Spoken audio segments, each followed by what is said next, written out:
shows about the other side of products. This is a Migo watch. So this is a USB drive watch. In here is my Migo software, so I can plug this into a computer and wear it on my wrist. What a great product. Incredible product. Guess what? Couldn't sell any. Watches aren't sold by you. Watches are sold in a case next to another watch for some little price, and there's nobody to tell you how to buy it. There's no way I can get this to you because I can't tell you how to. I have to tell you the secret of the watch. I have to explain to you that there's a software in here. You have to plug it into your computer. You have to download it. You have to do this and this. That's not the way watches are sold. So this, I have this great, and everybody loves this product, by the way. So I had a bunch built. So every time I went and met with somebody, I gave them one as my gift because they had, wow, Migo watch is great. Never sold one of them. I mean, it's like, it was like unbelievable. It's like, I love this product, and I wear it all. I've been wearing this for 4 years. In here is my computer. Couldn't sell them because, again, the market wasn't designed to sell a product like this in the market.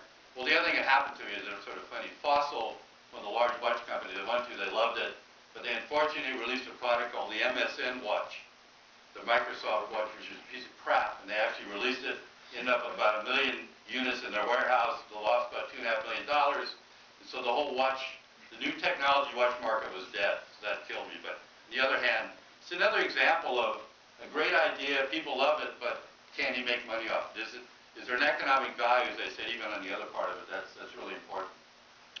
The other part of it is being able to, are you locked up with people? Are you really both the people you're working with, people that you're associating with, and this whole network of people there, are you really synchronized with what you're doing, with what everybody else is doing to help you? And I think that's really important.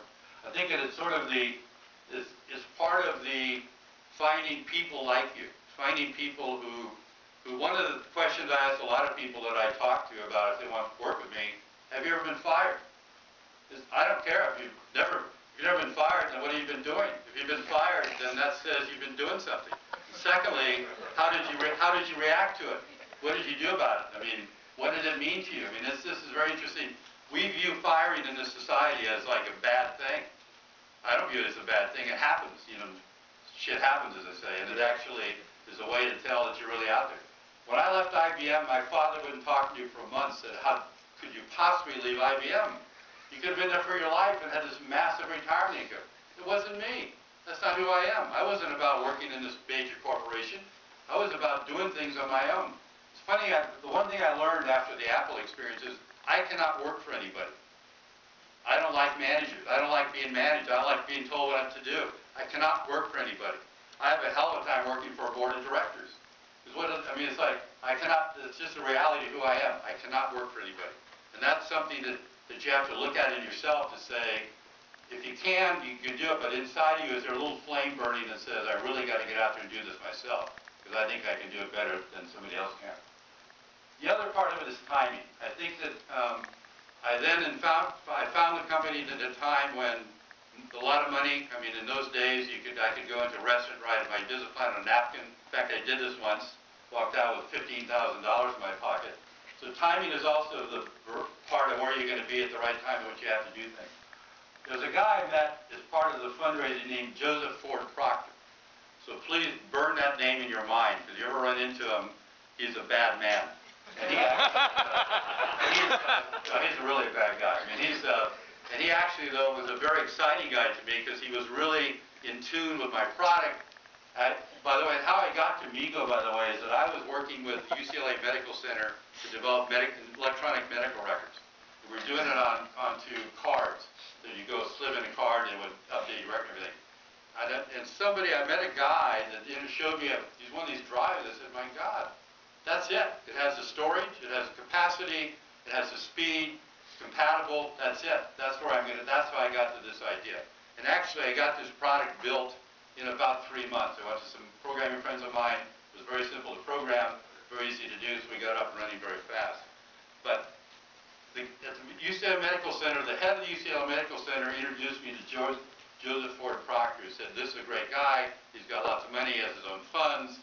And great. I got involved with him, got taken off to raise money. And we were flying. We were flying across the United States. We raised about $15 million. Well, first, let me put it this way. I thought we'd raised $6 million. unbeknownst to me, we'd raised $12 million. Because he kept half of it, he put half of it in his pocket. And actually, it's sort of interesting. It's like the Ponzi scheme, and actually, this was one of the original Ponzi guys. And then it's funny. Then later on, now we're talking about 2003. When I go out and talk to other venture capitalists, people in the banking industry about what happened to my company, they say, "How could you possibly do that?"